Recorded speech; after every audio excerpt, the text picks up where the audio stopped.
Hello Abbas. Hello ma'am. अभी 12th का result लगा आपका, मैंने सुना। कितने परसेंट आए आपके? 82%। कितने आए? 82। अरे बाप रे, 82% आए, कॉन्ग्रेचुलेशन। Thank you. साइंस लिया था कि कॉमर्स लिया था? साइंस। साइंस में 82। ये ग्रुप में आए कि एग्रीगेट आए? एग्रीगेट है। एग्रीगेट 82% आया है, congratulation once again. Thank you ma'am, thank you so much. Actually ये मार्क्स ना थोड़े बहुत ज़्यादा होते हैं जब हम साइंस लेते हैं। नॉर्मली ऐसे होता है ना कि 10th स्टैंडर्ड में जो मार्क्स मिलते हैं हमें, उससे सब लोग ऐसे समझ के चलते हैं कि 10 to 20% मार्क्स कमी मिले, और आपने 82% स्कोर किया, तो वंस अगेन कॉन्ग्रेचुलेशन। और इतना अच्छा स्कोर हुआ, मतलब आपने पक्का कोई अच्छा कोचिंग क्लास लगाया रहेगा। तो आप कौन सी कोचिंग क्लासेस में जाते थे? नहीं मैम, एक्चुअली कोई भी कोचिंग नहीं लगाया था इन 2 सालों में मैंने। क्या? कोई भी कोचिंग नहीं लगवाया था इन 2 सालों में। I was only relied on college. मतलब विदाउट कोचिंग क्लास आप 82% ला रहे हो, वो भी कॉलेज के ऊपर डिपेंड करके। भाई ऐसे कौन से कॉलेज में जाते थे, कहाँ पे है वो? ये एल.ए.एस. जूनियर कॉलेज, ये नेरल में ही है, और मैं भी नेरल में ही रहता हूँ। तो फिर वो सोच के पेरेंट्स ने कि मुझे ट्रैवल कम करना पड़ेगा, तो फिर ये करजत तालुके में यहीं पे कॉलेज। और ये विदाउट कोचिंग क्लासेस सिर्फ कॉलेज के ऊपर रिलाई करके पढ़ाई करना, ये थोड़ा बोल्ड डिसीजन नहीं था? Yes ma'am, it was a bold decision by me and most importantly by my parents, क्योंकि ये गुरुकुल का फर्स्ट प्रॉपर बैच था। और उससे भी ज़्यादा इम्पोर्टेंट बात ये है ना कि गुरुकुल कॉन्सेप्ट हमारे लिए बहुत नया था कि एक बच्चा पूरा दिन 9 to 5 कॉलेज में रहेगा विदाउट कोचिंग्स, वो अच्छा स्कोर कर पाएगा। तो इस वजह से थोड़ा बोल्ड डिसीजन था। बट जब हमें मालूम पड़ा कि हमारे टीचर्स का एक्सपीरियंस 25 इयर्स और उससे भी ज़्यादा एक्सपीरियंस था टीचर्स का, और उससे ज़्यादा भी एक बात थी कि जब मेरे फर्स्ट काउंसलिंग सेशन में आई मेट टू संकेत सर, सो वहाँ पे उनकी आंखों में विजन देखा, वो कॉन्फिडेंस देखा उनकी आंखों में मैंने। तो वहाँ से मुझे लगा और मेरे पेरेंट्स को भी लगा कि I am in good hands, I will be good after my 12th, very good actually. और ये तो पेरेंट्स का ठीक है, आपने रिलाई भी कर लिया, लेकिन आपके जो रिलेटिव्स थे उन्होंने कभी मतलब आपके पीछे नहीं लगे कि भाई तो ट्यूशन नहीं जा रहा, सिर्फ कॉलेज के पीछे जा रहा है, तो उनकी तरफ से कोई ये नहीं हुआ क्या? एक्चुअली मैम, पहले तो ऐसा था ना कि मैं जब भी कॉल पे किसी से बात करता था या फिर किसी से इन पर्सन बात करता था, तो मुझे 10-15 मिनट उनको खाली ये चीज़ बताने में जाती थी कि गुरुकुल ये चीज़ क्या है, ये कॉन्सेप्ट क्या है, एक्चुअली इसमें होता क्या है। तो मुझे बहुत ज़्यादा उनको एक्सप्लेन करने में मुझे ऐसा था कि अब ये फ़ोन आ गया तो अब 10-15 मिनट मुझे इनको एक्सप्लेन करना पड़ेगा। But the turning point was जब मेरा 11th ख़त्म हुआ, वो दिसंबर एंड जनवरी के स्टार्ट तक, और आई स्कोर्ड अबाउट 88% एग्रीगेट। तो उसके बाद एवरीबडी वाज इन शॉक। पहले तो उनको समझ भी नहीं आता था ये सब क्या है, और उसके बाद ऐसा हो गया, तो फिर देन एवरीबडी बिलीव कि ये बहुत अच्छी जगह है। अच्छा, नहीं ये एक्चुअली बहुत अच्छा है, क्योंकि ट्यूशन का और कॉलेज का दोनों का प्रेशर हैंडल करना थोड़ा मुश्किल जाता है बच्चों को। तो आपका डेली शेड्यूल क्या था, आपका पढ़ाई कैसे करते थे? मैं आपको यहाँ पे ही थोड़ा गुरुकुल के बारे में कॉन्टेक्स्ट देना चाहूँगा कि जहाँ पे मैं पढ़ता था, इट वाज लाइक कि यू कम फ्रॉम 9 to 5, यहाँ पे ही आपकी सारी पढ़ाई होगी। आपको अलग से एक टॉपिक खत्म होने के बाद आपको अलग से पढ़ाई, एक ग्रास्पिंग के लिए भी टाइम मिलता, आपको ग्रास्प करना है कोई चीज़, तो उसके लिए भी आपको टाइम टीचर्स देते थे। और उसके बाद आप 5 के बाद आपको घर पे जाके थोड़ा पढ़ना है तो पढ़ो, नहीं तो यू कैन एंजॉय। आप क्या करते थे? तो मेरा डेली शेड्यूल ऐसा था कि मैं 7:30-8 तक उठा, उसके बाद 8:30 का वहाँ से मेरा वैन जो भी ट्रांसपोर्टेशन का है वो ट्रैवल करके 9 बजे तक कॉलेज। उसके बाद कॉलेज में दिन भर पढ़ाई प्रॉपर की, और I was very focused into lectures, क्योंकि मेरा घर पे जाके इतना नहीं रिविजन नहीं था। तो मैं जैसे लेक्चर्स खत्म होते थे वहाँ पे I used to do revision फॉरन, और फिर घर जाके 5 बजे के बाद 6 बजे तक घर पहुँच गए, और फिर थोड़ा फैमिली के साथ टाइम स्पेंड किया, थोड़ा स्पोर्ट्स खेल लिए, मोबाइल देख लिया। और एक चीज़ के मतलब सैटरडे संडेज भी हमको छुट्टी होता था, तो वो भी टाइम मेरे पास एक्स्ट्रा था।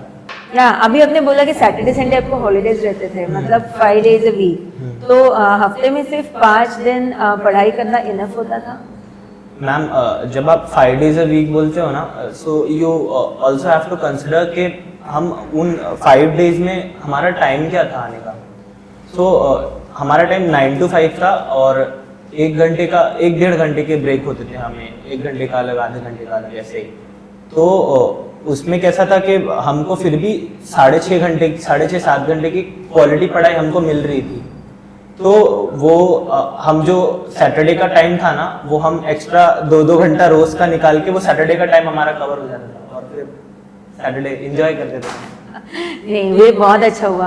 और अभी पहले क्वेश्चन में जब मैंने पूछा था, तो आपकी बातों बातों में आपने ये बताया कि आपका सिलेबस कुछ जनवरी को ख़त्म हुआ था 11th स्टैंडर्ड का, तो ये अर्ली सिलेबस कंप्लीट करना या 11th-12th का सिलेबस कैसे मैनेज करना चाहिए, या अर्ली सिलेबस जो कंप्लीट हो रहा है उसका कुछ फ़ायदा हुआ नहीं हुआ? मैम जब हम बात करते हैं कि जल्दी सिलेबस खत्म हुआ, तो इस पे मैं आपको एक बहुत ज़्यादा इंसिडेंट, एक अच्छा फनी इंसिडेंट शेयर करना चाहूँगा। मैं अपने एक दोस्त से बात कर रहा था फ़ोन पे कि जब हमारा पोर्शन ख़त्म हुआ तब, कि जनवरी के टाइम कि मेरा अभी पोर्शन ख़त्म हो गया, तो आपको इसकी सिग्निफिकेंस समझनी पड़ेगी कि he was shocked, literally shocked, कि हम यहाँ पर घिसाई कर करके, इतनी मेहनत से पोर्शन कंप्लीट कर करके, फिर भी हमारा मई के स्टार्ट में बहुत हुआ तो अप्रैल के एंड तक चालू होता है विदाउट टेकिंग वेकेशन। अगर वेकेशन ले लिया तो फिर तो जून। तो कैसे तेरा पोर्शन अभी 10th जो तेरा 11th है वो कैसे इतनी जल्दी दिसंबर में खत्म हो गया, और तूने वापस से वो चालू भी कर दिया? और उसका फायदा ये जो आपने मुझसे पूछा कि क्या फायदा है, तो एक तो ये बात भी थी कि हमको जल्दी खत्म हुआ हमारा, तो जो 12th का पोर्शन था तो हम प्रीलिम्स दे पाए बहुत ज़्यादा। एक्चुअली हमने 4 प्री प्रीलिम्स दिए, 1 प्रीलिम्स दिया, तो फिर वो जो राइटिंग का जो हमको इफेक्ट हुआ वो तो बात है ही, बट मुझे पर्सनली ये चीज़ बहुत ज़्यादा इफेक्ट की ना, कि हमारे पास हमेशा इतना ज़्यादा टाइम होता था कि इट्स लाइक रिवर्स साइकोलॉजी के, मतलब स्टूडेंट्स के दिमाग पे प्रेशर होता है कि अभी बहुत कम टाइम बचा हुआ है और मेरा पोर्शन कंप्लीट नहीं हो पाएगा। तो हमारे दिमाग पे कभी ऐसा प्रेशर नहीं था, कि क्योंकि हम we had that question of that 3 months, तो कभी ऐसा लगा ही नहीं कि अभी बहुत ज्यादा प्रेशर आ गया। तो थोड़ा थोड़ा करके होते गया पढ़ाई। ये सब बस। और एक सवाल, नॉर्मली बच्चे जो है ना वो 10th स्टैंडर्ड के मार्क्स देख के आगे साइंस लेना है या कॉमर्स लेना है वो डिसाइड करते हैं। तो 10th स्टैंडर्ड के ऊपर या 10th स्टैंडर्ड के मार्क्स के ऊपर अपना फ्यूचर डिसाइड करना, ये कितना प्रॉपर है ऐसे आपको लगता है? मुझे ऐसा लगता है कि इर्रिस्पेक्टिव ऑफ द मार्क्स आपको अपने इंटरेस्ट के साथ जाना चाहिए। There can be many reason जिसकी वजह से आप अच्छे मार्क्स नहीं स्कोर कर पाए 10th में, तो इसका मतलब ये नहीं कि आप अपना इंटरेस्ट छोड़ दो, बट ऐसा होता है कि अगर आपने अच्छे मार्क्स स्कोर किए हैं तो आपको एक दो तीन चीज़ों का फ़ायदा हो जाता है। पहली चीज़ के you expect from your self मोर, आपको ऐसा लगता है कि मेरे इतना परसेंटेज आए थे, ज़्यादा आए थे, तो कम से कम उसको तो मैं क्रॉस करूँ। और दूसरी बात ऐसी हो जाती है ना कि 10th के जो, जैसे for example I talk about maths, तो जब भी मैं 12th में कुछ चीज़ पढ़ता था ना, सो मुझे ऐसा अंदर से फील होता था कि आई वॉज फॉर्चुनेट इनफ कि मैंने लीनियर इक्वेशंस और क्वाड्रेटिक इक्वेशंस ये किए हैं, क्योंकि it is like gear in a gear box, उसके बिना आपका सम ही सॉल्व नहीं हो सकता है। तो वो जब आपके मार्क्स अच्छे स्कोर होते हैं तो इनडायरेक्टली मतलब आपने वो पढ़ा है, तो वो सारी चीज़ें बहुत ज़्यादा बेनिफिट कर जाती है आपको। या मतलब आप ये कह सकते हैं कि आपने अगर लीनियर इक्वेशन और क्वाड्रेटिक इक्वेशन अगर ऑप्शन में नहीं डाला है तो आप कंफर्म साइंस ले सकते हो, राइट? ओके। और एक सवाल, अभी आपने बोला ही है तो आपके बारे में पूछूंगी कि आपका जो 10th स्टैंडर्ड का परसेप्शन था कि साइंस के बारे में, वो और अभी इसमें क्या डिफरेंस है, या सेम है वही, या कुछ डिफरेंस आया? नहीं मैम, डेफिनेटली चेंज हुआ है। पहले ऐसा था कि मैंने किसी से ऐसे बात नहीं की ज़्यादा, बट मेरा ऐसा परसेप्शन था कि जो जेन्युइनली गॉड की तरफ से गिफ्टेड स्टूडेंट्स होते हैं, बहुत ज़्यादा ब्राइट होते हैं पढ़ने में, या फिर बहुत ज़्यादा देर तक बैठ के पढ़ाई कर सकते हैं, उनको ही साइंस लेना चाहिए, क्योंकि बहुत ज़्यादा मेहनत करनी पड़ती है। तो मेरे परसेंटेज अच्छे है, मेरे तो उसकी वजह से ही ऐसा था कि मैंने साइंस ले लिया। बट ये मेरा कॉलेज का दूसरा दिन था गुरुकुल का, तो उसमें सूरज सर एंटर्ड द क्लास, वो मेरा पहला इंटरेक्शन था उनके साथ, मतलब बात नहीं हुई बट अच्छा आई कांटेक्ट, वो सारी चीजें हो जाती। तो उसमें sir started with topic called scalars vectors. So वहां पे सर सेड कि ये जो वेक्टर्स है ना, इसको एक इंडिविजुअल की तरह ट्रीट करो, और इसको एक इंडिविजुअल की तरह ट्रीट करो, और ये जब भी ये वर्ड आएगा ना तो आपको बाव करना है, थोड़ा फनी लगेगा शायद, आपको बाव करना है, और ये आपके से are represented by magnitude and direction. So जो अभी साइंस पढ़ चुका है ना, उसको इसकी सिग्निफिकेंस समझ में आएगी कि ये वेक्टर्स और मैग्नीट्यूड एंड डायरेक्शन का क्या रोल होता है। सो वो हुआ, और फिर और सारे ट्राइंगल और बहुत सारी चीजें हमने वो चैप्टर में की। But the hitting moment for me was के जब लेक्चर हो गया, लेक्चर मतलब एक वो वहाँ पे सर ने थोड़ा सा ब्रेक लिया वो टॉपिक्स पढ़ाने के बाद, और सर ने बोला अब मैं तुमको कुछ टाइम दे रहा हूँ, और सर चले गए क्लास से बाहर, मैं तुमको कुछ टाइम दे रहा हूँ और नाउ उसको थोड़ा ग्रास्प करने की कोशिश करो, और थोड़ा पूरा याद करने की कोशिश करो। ऐसा मैं ये वर्ड नहीं यूज करना चाह रहा था, बट ऐसे कुछ तो बोला, मुझे याद नहीं। सो मैं आप बुक बंद करके उसको थोड़ा याद करने की कोशिश कर रहा था। तो वो हिटिंग मोमेंट था मेरे लिए कि मुझे कोई भी चीज ऐसा नहीं था कि लाइन लेके बाय हार्ट करने की जरूरत पड़ रही थी, everything was just coming to my mind. तो वहां मेरा परसेप्शन साइंस को लेके चेंज हो गया कि मतलब अगर आपके पास अच्छे टीचर्स हैं, सो यही मेरा परसेप्शन वैसे चेंज हो गया एक टीचर्स के। शायद और भी दूसरे रीजंस हो सकते हैं, बट ये रीजन मुझे बहुत इम्पोर्टेंट। अच्छा, यहाँ पे आए हो तो आपका मैं ये पूछूंगी, फेवरेट नहीं पूछूंगी, लेकिन आपका डिफिकल्ट जाने वाला सब्जेक्ट कौन सा था? I'd say it is physics। अच्छा, क्योंकि many students will say physics because ज्यादातर बच्चों का आंसर फिजिक्स होगा, वो मुझे भी पता है, but many students will say physics क्योंकि उनको ऐसा है कि कॉन्सेप्ट्स क्लियर नहीं हुए मैम, कुछ कॉन्सेप्ट्स ना मतलब एप्लीकेशन बेस्ड थे, इसके लिए समझ में नहीं आए। बट मेरा वैसा केस नहीं था, टीचर्स इतने अच्छे थे, हर एक चीज समझ में आती थी। बट फिजिक्स में एक चीज होती है, अभी आप 11th में आ रहे हो या फिर जो भी देख रहे हो उन्हें पता होगी जो पढ़ चुके हैं, डेरिवेशंस करके 6-6 पेज के होते हैं, वो एवरेज 3-4 पेज तो होता ही है, और 80 होते हैं, ज्यादा नहीं पूरे क्वेश्चन में। तो वो चीज आप कितना भी कॉन्सेप्ट समझ लो, बट आपको वो चीज पेपर में जाके लिखना तो है। Simple pendulum for example 6 page का डेरिवेशन वो आपको लिखना है, तो वहां पे मुझे थोड़ा इश्यू होता था। और दूसरी चीज के मेरा कैलकुलेशंस थोड़ा स्टार्ट में इतना अच्छा नहीं था, आई फाउंड फिजिक्स डिफिकल्ट, क्योंकि मुझे लगता है फिजिक्स में calculation is like soul for it, अब निकाल दो उससे तो बात ही नहीं बनती।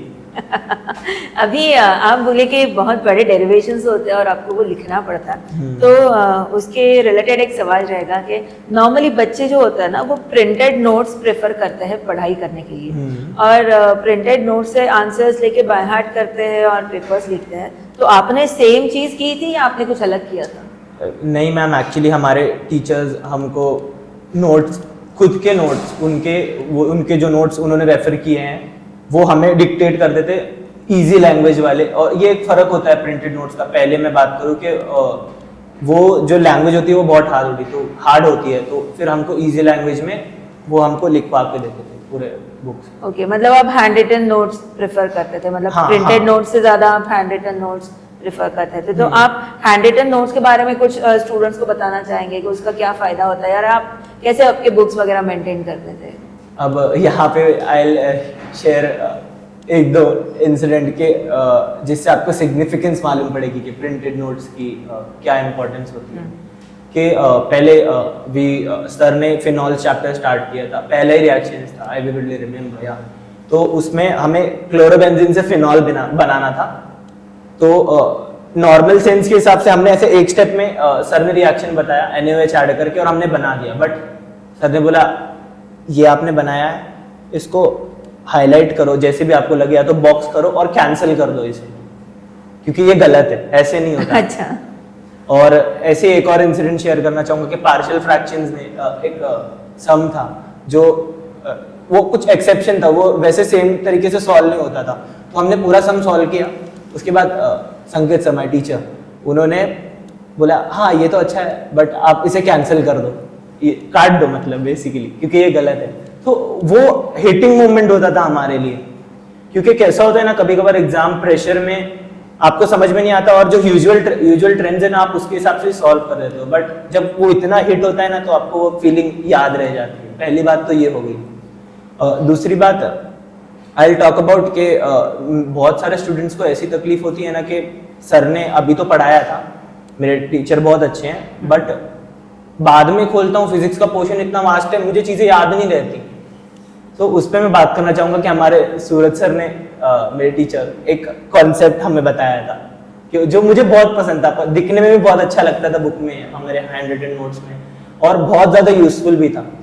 अभी मैं आपको एक बात बताता हूँ कि जैसे आपने फॉर एग्जाम्पल एक आंसर लिखा, तो क्या है वो आपको दिख रहा है, और वो क्यों है वो भी सर ने एक्सप्लेन किया था, फ्रेश है, आपको याद है।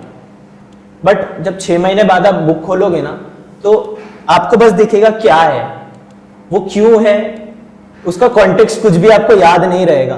तो इसके लिए हमारे सर यूज्ड टू से हमेशा, पता नहीं कितने लोग फॉलो करते थे, एटलीस्ट मैंने फॉलो किया तो फिर मुझे बहुत फायदा हुआ है। आपने फॉलो किया ही रहेगा, आपके मार्क्स बोल रहे। सो वो क्लाउड में सर हमें बोलते थे कि छोटे छोटे हमारे कोड्स होते थे बहुत ज्यादा फनी वाले, जैसे फॉर एग्जाम्पल एक याद है मुझे, मोटा चा अल्कोहल, तो वो कोड्स होते थे, और वो ऐसा होता था ना कि आप जैसे आपके जैसे आई फेल्ट दैट, और मैनी स्टूडेंट्स और भी हमको तो आदत पड़ गई थी, बट हमको स्टार्ट में ऐसा फील होता था कि ये एक टॉपिक पहले किया था, बाद में we used to visit that, तो हमें या तो हंसी आ जाती थी और सब कुछ याद आ जाता था, या फिर ऐसा होता था कि एवरीथिंग इज सेल्फ एक्सप्लेनेटरी।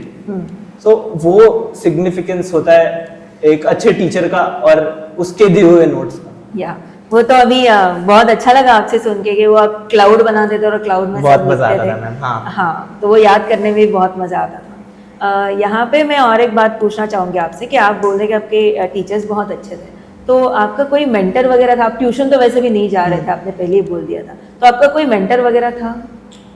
मैं ऐसे बोलूँगा ना मैम कि हमारे वी वर फॉर्चुनेट इनफ के हमारे जो सारे गुरुकुल के टीचर्स थे उन्होंने कहीं ना कहीं हमें वो मेंटर बन के हमें वो मेंटरशिप दी।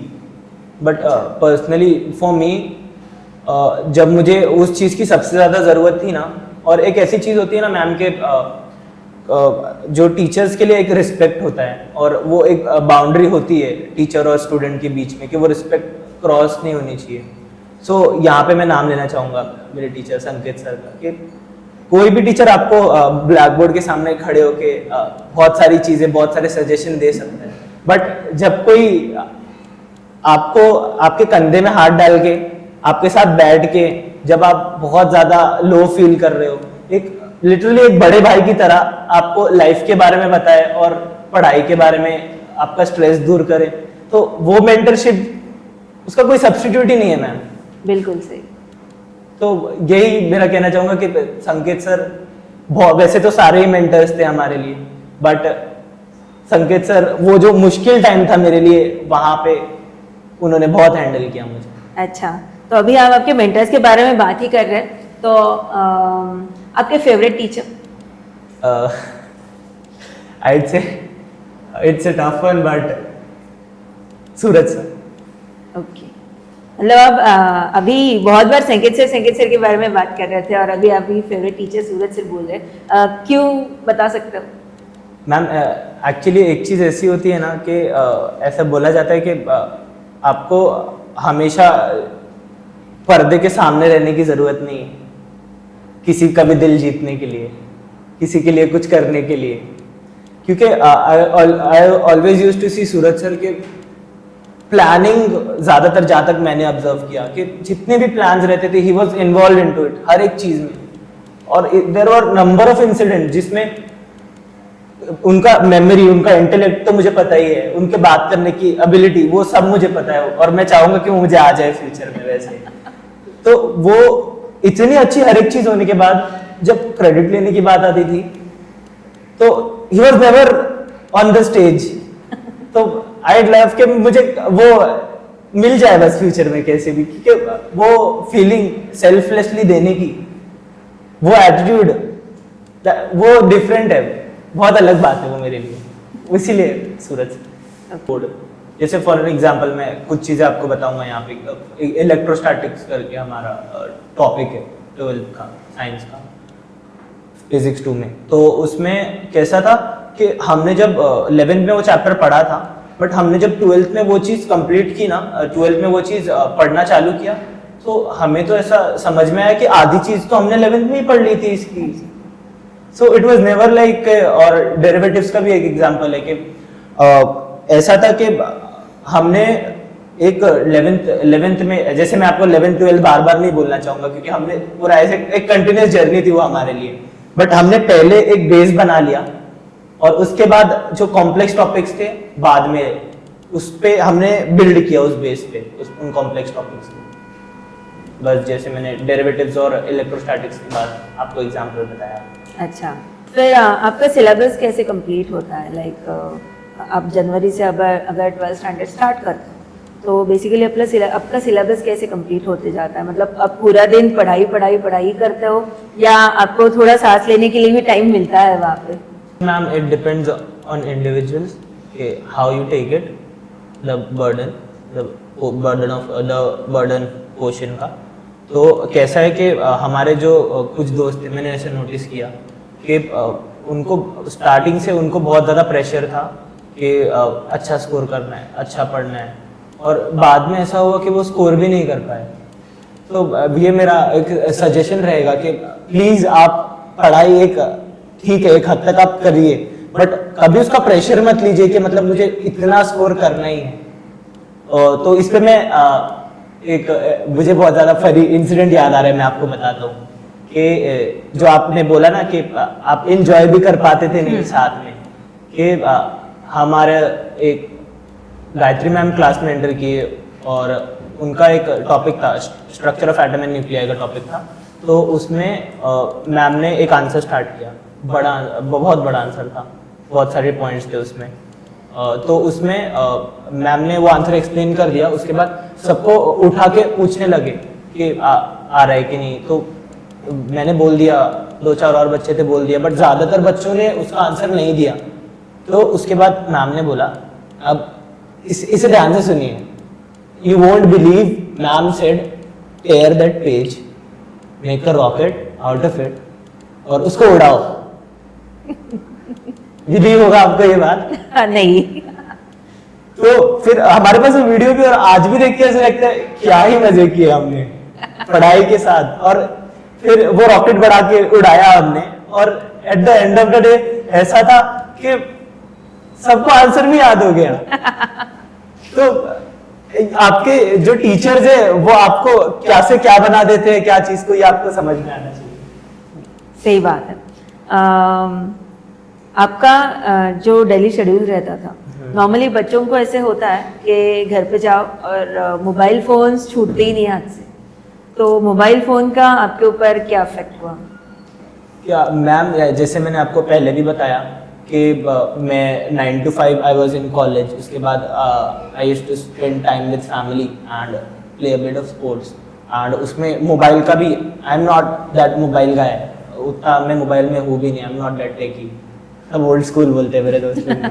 तो कैसा था कि मुझे ज़्यादा पर्सनल इंटरेक्शन, ह्यूमन इंटरेक्शन ज़्यादा पसंद है, तो उस पर गया भी नहीं मैं। बट ऐसा है कि हमारे जितने भी गुरुकुल के बच्चे थे ना, उनकी पूरी पढ़ाई यहाँ पे ही हो जा रही थी कॉलेज में, तो इतना घर जाके कभी ऐसा पेरेंट्स ने या फिर खुद ऐसा फील नहीं हुआ कि मोबाइल मुझे डिस्ट्रैक्ट कर रहा है कहीं से। और इसमें मैं एक बात ऐड करना चाहूँगा कि हमारा ऐसे एक बीच में फेज आया जिसमें शायद ये हमारे टीचर्स कितने ऑब्जर्वेटिव थे, या इससे आपको मालूम पड़ेगा कि हमारे लिए एक ऐसा बॉक्स था हमारे ऑफिस में, स्कूल के, कॉलेज के, और वहां पे लिटरली एवरी लेक्चर से पहले हमारे फोन वो जमा करते थे सारे बच्चे, और जाके बाहर रख के आते थे कि हमारे, क्योंकि बाहर तुम जो कर रहे हो हमसे नहीं पता, बट यहाँ पे you will not use mobile. So बहुत अच्छी बात है। और आपने जैसे बोला कि आपने सारी पढ़ाई यहाँ पे कॉलेज में ही की, आपने कॉलेज में पढ़ाई करते एंजॉय भी किया, लेकिन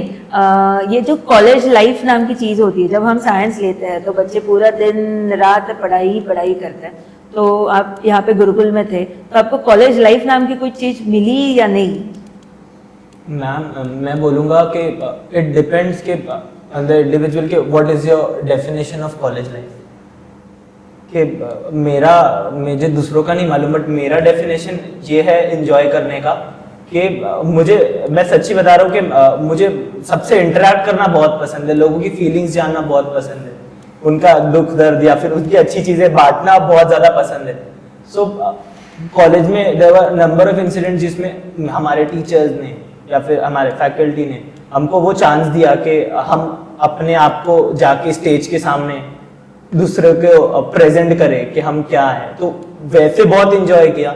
और वो तो मेरा पर्सनल हो गया, बट जैसे मैंने आपको बोला कि हमको 1-1.5 घंटे के ब्रेक होते ही थे, तो लास्ट में यू वोंट बिलीव कि वो टाइम हमारा 2-2 घंटे तक एक्सटेंड हो गया था कि हमारे ब्रेक्स लिटरली मुझे याद है कि कुछ तो टाइम होता था आफ्टरनून में, वहां पे हमारे ब्रेक्स लिटरली 1.5 घंटे तक चल रहे हैं। और हम उसमें बहुत सारे स्पोर्ट्स भी खेलते थे, खासकर डॉज बॉल हमारे दोस्त लोग खेलते थे। फिर उसके बाद वो सर का आना, खिड़की से हमको बुलाना, वो सारा बहुत इंजॉय किया मैम, वर्ड्स में एक्सप्लेन नहीं कर सकते वो सारी चीजें। बहुत अच्छी बात है। एक सवाल अपने बहुत से स्टूडेंट्स के लिए, नॉर्मली ऐसे ऑब्जर्व किया जाता है कि 10th स्टैंडर्ड के आपके जो मार्क्स आते हैं उससे 12th स्टैंडर्ड के जो मार्क्स है वो 10-20% कम ही नॉर्मली आते हैं। आपके बारे में क्या था? आपका सेम था या कुछ अलग था?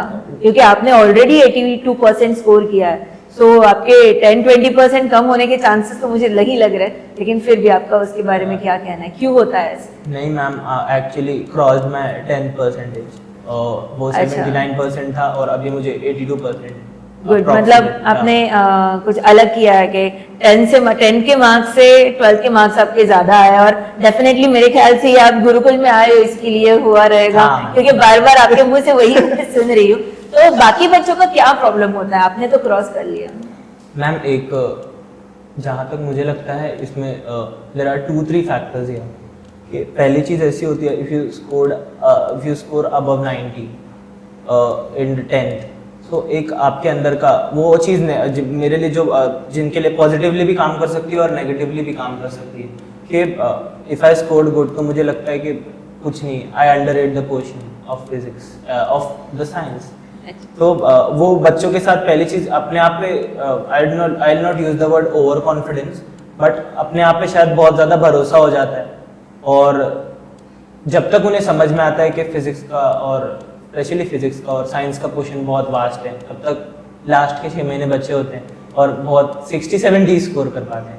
पहली बात ये हो गई। और दूसरी बात मुझे ऐसा लगता है ना कि टाइम मैनेजमेंट यहाँ पे बहुत ज़्यादा इम्पोर्टेंट है। तो जैसे मैंने आपको बात की, मैं आपको शायद गुरुकुल के बारे में मैंने पहले भी बताया था, बट मैं आपको बताता हूँ कि कैसे वो हेल्प किया जितने भी हमारे नेरल के बच्चे थे यहाँ पे। कि मैं मेरा पर्सनली बताता हूँ कि ज़्यादा से ज़्यादा मुझे ट्रैवलिंग करने के लिए 20 से 25 मिनट जाता था, क्योंकि मैं नेरल में ही रहता था। तो बाकी सारे बच्चों का जो मैंने ऑब्जर्व किया ना, ऐसा था कि मैम उनका वहाँ पे ही जो ट्रैवलिंग है ना, वहाँ पे ही बहुत ज़्यादा टाइम जा रहा था। कैसे उनका शेड्यूल क्या होता है, मैं आपको थोड़ा बताना चाहूँगा, आई विल इलैबोरेट इट थोड़ा सा। कि सुबह 5:30 बजे 6 बजे उठे और फिर फ्रेश हुए और 7:30 का कॉलेज, जनरली आसपास कॉलेज गए, 12:30 का कॉलेज, वहाँ से निकलते निकलते टाइम हो गया 1-1:30 बजे, और फिर वहाँ से कोचिंग्स के लिए 1 घंटा ट्रैवल कर रहे हैं उल्लासनगर, या फिर और किसी को कल्याण जाना है अच्छे कोचिंग्स के नाम पे, तो वहाँ चले गए। और उसके बाद घर आते आते 7-8 बज गए। तो आप मुझे बताइए मैम, क्या आपको पर्सनली इतने हेक्टिक रूटीन के बाद घर पे आके पढ़ाई करने का मन करेगा? नहीं, बिल्कुल नहीं। मैं तो घर पे जाके सो जाऊं और दूसरे दिन सुबह 5:30 बजे उठूं कि नहीं, वो भी गारंटी नहीं। 5:30 बजे उठना भी है मैम। तो यहाँ पे हमें ये चीज बहुत ज्यादा हेल्प की। और तीसरी चीज है कि ma'am guidance, ultimate thing for me. कि जो मैंने आपको पहला पॉइंट बताया ओवर कॉन्फिडेंस के बारे में, कि when your train is going track के बाहर, तो वो कोई तो पुश करने के लिए होना चाहिए, तो आपकी फैमिली या तो आपके टीचर्स। कि मेरे लिए वो मेरे टीचर्स फैमिली दोनों थे। कि जब भी कोई एक 90% के अबव वाला स्टूडेंट है, वो उसको बहुत ज़्यादा ओवर कॉन्फिडेंट फील हो रहा है, again sorry to use that word, ऐसा फील हो रहा है तो कोई तो होना चाहिए कि उसको रियलिटी चेक दे। वो तो है, और जमीन पे लाने वाला कोई होना ही तो चाहिए। टीचर भी होते हैं definitely। और एक ऐसा भी होता है कि जो 70 के वाले स्टूडेंट थे उनका ऐसा फेज आता है कि अब नहीं हो रहा है, बहुत डाउन जाते हैं, तो उनको पुश Yes, करने push वाला भी करने कोई वाला भी भी कोई चाहिए, तो चाहिए।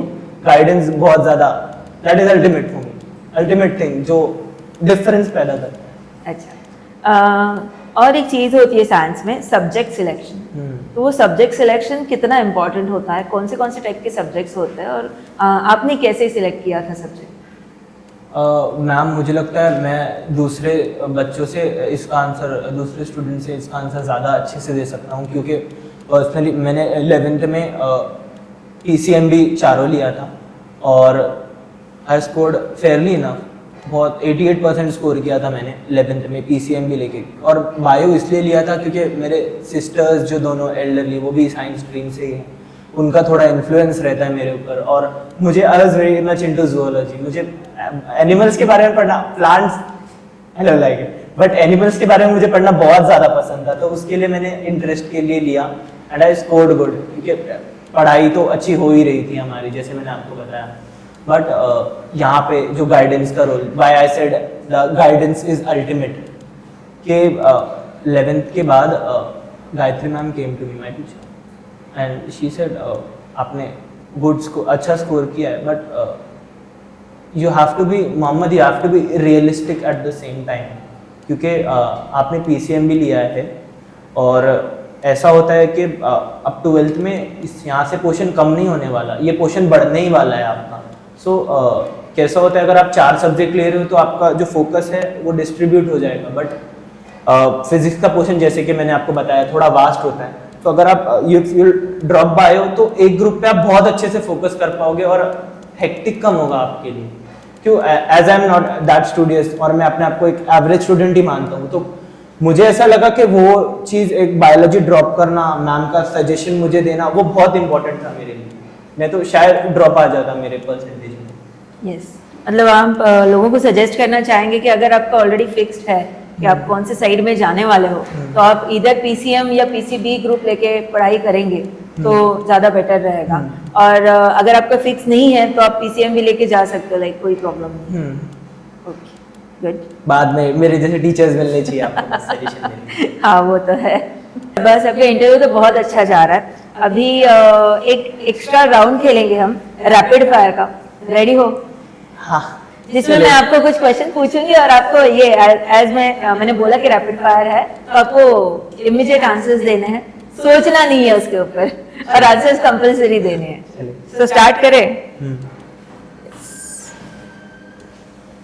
चलो, आपके टफ सब्जेक्ट के बारे में पूछ के तो हो गया, अभी आगे के आंसर्स दो। इजीएस्ट सब्जेक्ट, केमिस्ट्री 2 और maths 2? Chemistry 2। Toughest subject, physics 1, chemistry 1? Physics 2। Physics 2। Physics 1, chemistry 1? Oh, chemistry 1, yes, sorry. I'd say chemistry 1. Favourite teacher, Suraj sir, Sanket sir? Suraj sir. Suraj sir electrostatics और EMI? Electrostatics. Gayatri madam physics और maths? Maths. Easy scoring, English और geography? Geography. Prem sir thermodynamics और solid state? Thermodynamics. Chemistry reactions, difficult और super easy? Super easy. या ये यहाँ पे 2 minute rapid fire यहाँ पे खत्म हुआ, लेकिन केमिस्ट्री रिएक्शंस के बारे में इसने बोला कि सुपर इजी। जब आप 10th स्टैंडर्ड का साइंस पढ़ते थे और वहाँ पे भी आपको केमिस्ट्री के रिएक्शंस होते थे, तब वो सुपर इजी होता था या थोड़ा डिफिकल्ट जाता था? मैम, जैसे आपने मुझे पूछा Suraj sir why he is your favourite teacher, so मेरे पास तो बहुत सारे, वो उनकी, मैंने बोला ना, वो उनकी बेस्ट क्वालिटी है वो जो उन्होंने किया। बट मैं आपको एक बात बताऊंगा कि जो भी है यहाँ पे, अगर कभी इतना नसीब हुआ सूरज सर के लेक्चर में बैठने का मौका मिला, तो ये चीज़ अगर मेरी तरह ऑब्जर्वेटिव हो ना, थोड़े से भी, तो आपको ये चीज़ समझ में आएगी कि जब सर पढ़ाते थे ना, तो एक स्टूडेंट जो 90 अबव है और एक स्टूडेंट जिसको 40 के भी अंदर आया है, दोनों को सेम चीज समझ में आती थी। और ऐसे एक्सपीरियंस हुए, दोनों को वो चीज उतनी ही इजी लगती थी। सो वो सूरज सर की ग्रेटनेस थी जो C2 में हमें इतना इजी लगता है। मतलब केमिस्ट्री 2 के रिएक्शंस अगर सुपर इजी होने चाहिए था, आप गुरुकुल में और सूरज सर के लेक्चर्स बैठ रहे। ओके, और एक आप अभी 12th स्टैंडर्ड का सक्सेस मंत्र क्या दोगे? अगर आई हैव टू से इट इन वन लाइन, तो इट विल बी, ध्यान से सुनो, follow your teachers blindly, but मेरे जैसे टीचर्स हो तो। या ये तो बहुत ट्रू है आपका। और अभी इंटरव्यू तो बहुत लंबा चलने वाला है, लेकिन टाइम जितना है उसके हिसाब से अगर मैं कुछ पूछूं तो ये जो आने वाले बच्चे हैं या जो अभी साइंस लेने वाले बच्चे हैं, उनके लिए आप कुछ मैसेज देना चाहेंगे? मैम, अभी जो मेरा 12th ख़त्म हो गया है, मेरा रिजल्ट आ गया है, तो मैंने जब अभी बैठ के सोचा, मुझे मेरे टीचर ने फॉर्चुनेटली ऐसा मौका दिया कि मैं बैठ के सोच पाया कि ऐसी क्या चीज़ें थी। I will be very Frank here, very honest, कि मैं कभी भी ऐसा बच्चा नहीं था कि जो दिन में 2 घंटा भी पढ़ाई करे। I was never very studious, थोड़ा भी स्टूडियस नहीं था मैं। तो मैंने सोचा कि मैंने क्या ऐसी अच्छी चीज़ें की कि मुझे एवरेज मार्क्स तो आ ही गए 12th में। तो मुझे जो चीज़ समझ में आई ना, कि पहली चीज़ के मेरा अटेंडेंस मुझे जहाँ तक लगता है 95% के अबव था, क्योंकि और ये कैसे चेंज हुआ, मेरे पास इसका एक स्टोरी भी है कि हमारा पहला चैप्टर ही था फिजिक्स का, वो पैराबोलिक मोशन, उससे रिलेटेड कुछ तो चैप्टर था, मुझे याद नहीं, बट वो जब पहला दिन मैंने पहला या दूसरा लेक्चर ही मिस किया था फॉर रैंडम रीजंस, पता नहीं, बट उस लेक्चर के वो लेक्चर मिस करने के बाद मैम, आई स्वेयर, मुझे पूरे 11th 12th में उसके बाद वो चैप्टर को कभी देखना भी नहीं था, क्योंकि मुझे ऐसा लगा कि नहीं, मैं इस चैप्टर को ऑप्शन में डाल दूंगा, मुझे नहीं करना है ये चैप्टर। तो ये सिग्निफिकेंस होती है आपके अटेंडेंस की। और दूसरी चीज़ मैं बोलूँ तो, जैसे मैंने टीचर्स की बात की, वो तो मैंने आपको 2-3 बार बोल ही दिया है, ब्लाइंडली फॉलो योर टीचर्स। और तीसरी बात ऐसी है कि मुझे जो एक और एक चीज़ समझ में आई जब मैं बैठ के सोचा कि मैंने क्या चीज़ अच्छी की है, कि I was very attentive in lectures.